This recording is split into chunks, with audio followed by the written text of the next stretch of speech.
Welcome back. You're still watching Game On here on News Central. I still have Wale Adikun with me, and it's time for the WAFCON update. Great game by Nigeria yesterday. Well, great result. Maybe not great game, but great result. Nigeria won, defeated Botswana 1-0 yesterday, which means that the Super Falcons top Group B with 6 points. And that was really, really heartwarming. Took an 89th minute goal by Chiwendu Ihezuo to get that result. But in the absence of Nigeria's official supporters club in Morocco, local Nigerians in the country stepped up to passionately back the Super Falcons during their 1-0 win over Botswana yesterday.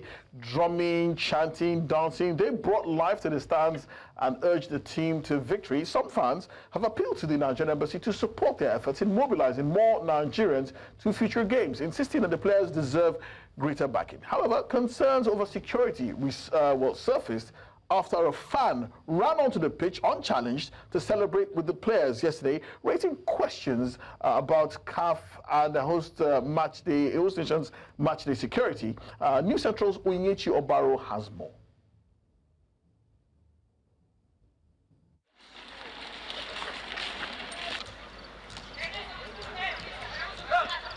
Botswana have been handed a timely boost ahead of the crucial Group B clash against the Super Falcons of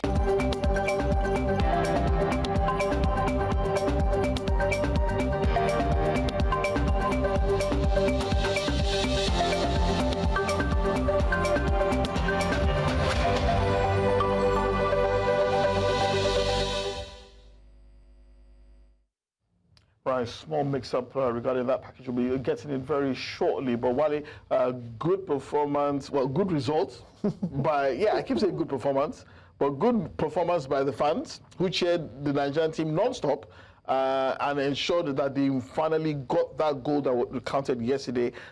You've talked about the fact that you've not been impressed with the team so far. What exactly are you seeing wrong? I think that Justin Madugu is unable to profile tactical solutions because, I mean, Botswana came out with the game plan and we kept on doing the same things over and over again. So it's not a question of personnel, it's a question of tactics, that's what you're saying? Yeah, but, I mean, to his credit, his substitutions have always worked the treat.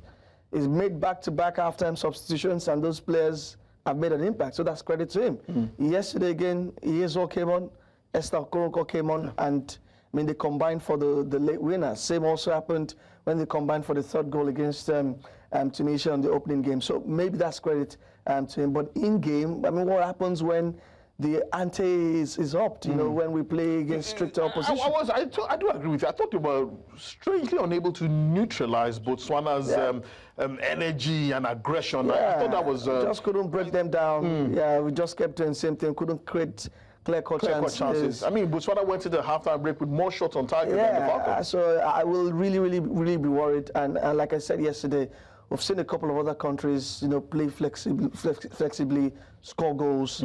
We've been a bit, and to make things worse, we talked about Deborah Abiodun was out for the third game. Although I think that she'll have been rested for the Algeria game. But see, baby steps. Let's just assume that we'll go into this tournament. Okay, well, we now have that package by Onyinyechi Obaro, who was talking about Nigeria's performance against Botswana and the shocking lack of security during that game. Nigeria made it 2 wins from 2 at the 2024 Women's African Cup of Nations, urging a spirited Botswana side 1-0 at the Stade Ladobi Zauli in Casablanca on Thursday. Despite the absence of the official supporters club, Nigerian fans based in Morocco filled the void, drumming, dancing, and cheering the Super Falcons from the stands. Some supporters called on the Nigerian Embassy to help facilitate the presence of more fans at future games, saying the girls deserved more backing on the continental stage. The embassy, they didn't announce to us where we can get the ticket on time. We just need to come here and see that we got the ticket. There are many people at home that doesn't have the ticket and they don't know how to get the ticket. People are scattered all over here. People are living far and near. People who are coming around here, it's just people around in Casablanca. We have people in Tanja, we have people in Marrakesh, we have people in Rabat. So the number we have here is a little bit okay for me, and I think they have a massive support from the fans here. The second half opened with intense action on the sidelines. Asisato Shwala reacted visibly frustrated after being substituted, but it did not stop Nigeria from pressing forward. Oshola left the match angry. They should have given her more time to play in the second half. She has the potential. Remember, she's the best player in Africa. I think I was surprised that the coach made a three-woman substitution at half-time. I was surprised. I think he changed a bit the tempo, but I mean, he knows what he's seen in training and he knows what he saw in the match that made that decision. But a win is a win. We're just happy with the win and we're happy to go through to the next round. It was Chiwendu Ihezu, nicknamed Black Diamond, who latched onto a loose ball to fire home a match winner. Her goal was the final act of the night, sealing maximum point and confirming Nigeria's place in the quarterfinals.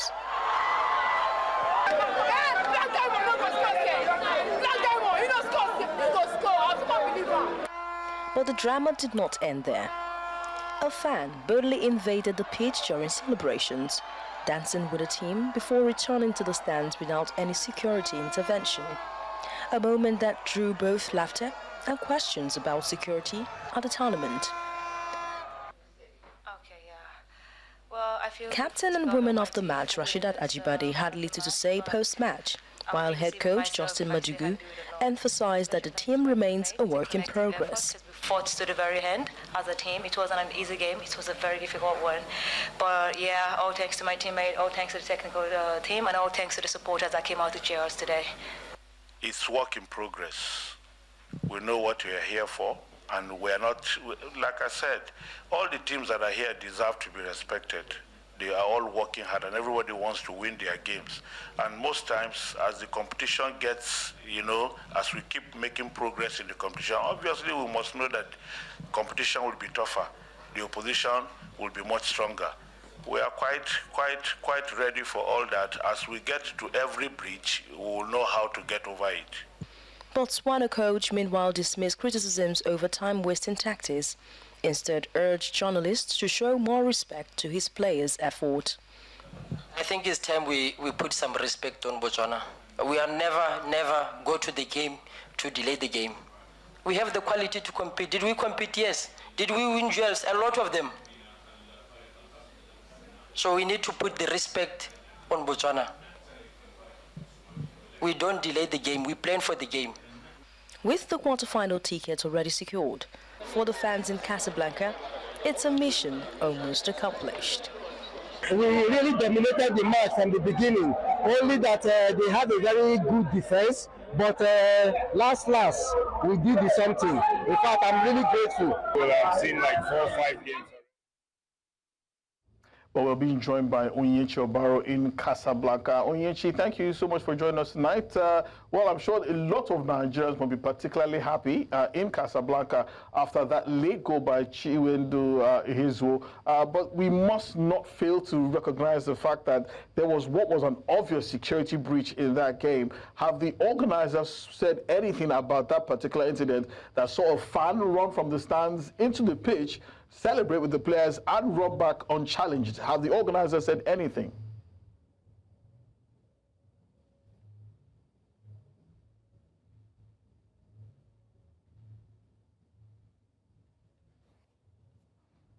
Federation of African Football, we were the only ones who had that visual, the way you've seen in that package there, and a member of the Confederation of African Football came to me so as to get the face of that fan who ran into the stands and then ran back to his seat. So no confirmation, nothing yet. We've not heard any information yet from the Confederation of African Football, but that really showed that there are loopholes in the organization of this competition for the fact that a fan could run all the way from the stands down into the pitch and then straight to the players. Nobody, only the referee reacted to that, had to send him out of that position where he was so close with the players. So it tells you the loopholes in the organization of this competition. But for the Nigerian fans who were at the stadium, in the Larabi Zuli Stadium yesterday for the Super Falcons, it seemed that they cheered the Super Falcons to that win you saw them get at the game on Thursday. They were relentless. Anxiety was in the air. They kept singing, chanting, drumming for the Super Falcons, supporting them, hailing them. I heard a lot of nicknames at the stadium yesterday for every single Super Falcon player. For Deborah Abiodun, they gave her the Conte of the Super Falcons, while in his world, I'll always come in as a super sub. She's the Black Diamond. So I got different names for different players from the fans who showed up at the Larabi Zuli Stadium yesterday. That's good to hear that at least Nigerian fans were in good mood, well, cheering the team to victory. But I know the team were involved in a rest day today. Have we heard any news from the Nigerian team regarding possible changes in the final game on Sunday? I know there will be a pre-match conference tomorrow, but have we heard any news from the Nigerian team regarding the current status, injury status, and the eligibility status of any player in the team?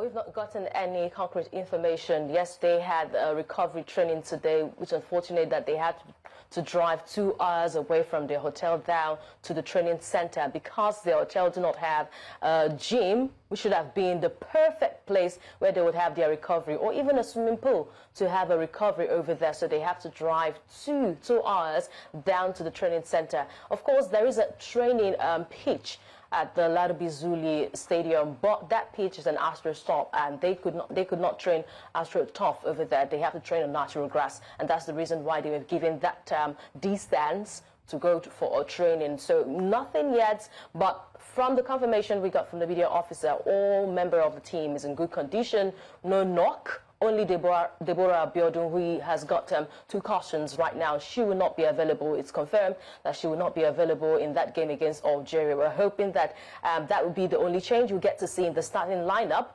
for the Super Falcons going into that game against Algeria, because Deborah will be out. Someone will have to replace her in that midfield today.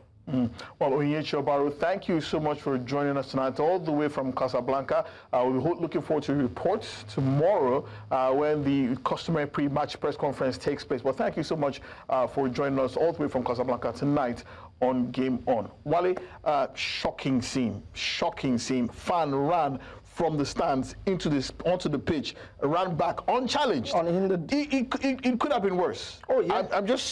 I'm too stunned by what I saw. And to make it worse, you could not even find a steward around that vicinity. Fine, okay, the deed has been done. You probably need to see a steward go at that. Exactly. You didn't see anything. And honestly, it calls to question how much CAF has also put into this competition. Is it that maybe CAF is not paying too much attention to the competition? They obviously haven't. In terms of publicity, the tournament also has not gathered any. Look at the stadiums. And look at the streets. Empty. We were also talking about, Onyinyechi did mention in one of our previous reports that even out on the streets, there really even when the Moroccans play, people don't come watch them. No, there are more people actually. It's more people, but I'm not saying it's a packed crowd. Or maybe when they get I don't think CAF also has done its homework in terms of, So is that CAF's problem or the LOC's problem? That's a CAF problem. Look at the Club World Cup. I mean, FIFA spent $50 million on marketing. In as much as they didn't get the result marketing is different from PR. Media. It's all same. It's different. It's different from marketing and PR. If you market the tournaments really well, it will pick the interest of but you must have a separate project for media and PR. What I'm saying, CAF could have done better. Okay. Yeah, they could have done better. Well, speaking about the FIFA Club World Cup, well, before we get to that, let's talk quickly about the fact that newly appointed general manager of Nigeria Premier Football League side Kano Pillars, Ahmed Musa, has reaffirmed his commitment to repositioning the club for success. Speaking at his official unveiling today, the former Super Eagles captain outlined plans to attract corporate sponsors and elevate the team's profile. Let's take a quick listen to Ahmed Musa. Difficult time, a lot of different obstacles that we see, but inshallah we are taking new steps so that we see where we can. That is why I say we need some sponsors. We cannot all just depend only on the government. We have to open our doors for the sponsors so that we have what we need, like financial support, because that is the main major problem that we have last season. So inshallah, we'll make that possible this season. We're not going to have that. We just have to do our best and see what is going to happen. Lots of inshallah there, Wale. Nothing much in terms of concrete steps on how to achieve all these things. But there's still a lot of questions regarding his suitability, regarding his qualification for the role, regarding whether he's still going to be an active player on the roster. But we do, regarding that latter one, we've seen it happen. Amobi Ezeaku is a key example here. You're gonna get a lot of inshallah vibes because of his background. He doesn't have the wherewithal to be able to give you the buzzwords. I'm hoping that is it's not about sponsorship. It's about also the culture, professionalism. We really have to move on. Well, the Women's Africa Cup of Nations also continue today as well. Ghana played out a 1-1 draw with Mali. While there's also another game currently going on. Believe it or not, Tanzania were leading South Africa. 1-2. South Africa came back and pulled a goal level. They're now level 1-1. It's how many minutes into this game now, Wale? Yeah, it's almost full time. Almost 90 minutes till 1-1. Big surprise for you, Tanzania. Oh yeah, big surprise. South Africa to 1-1 draw. Nobody saw this coming. No, nobody saw this one coming as well. But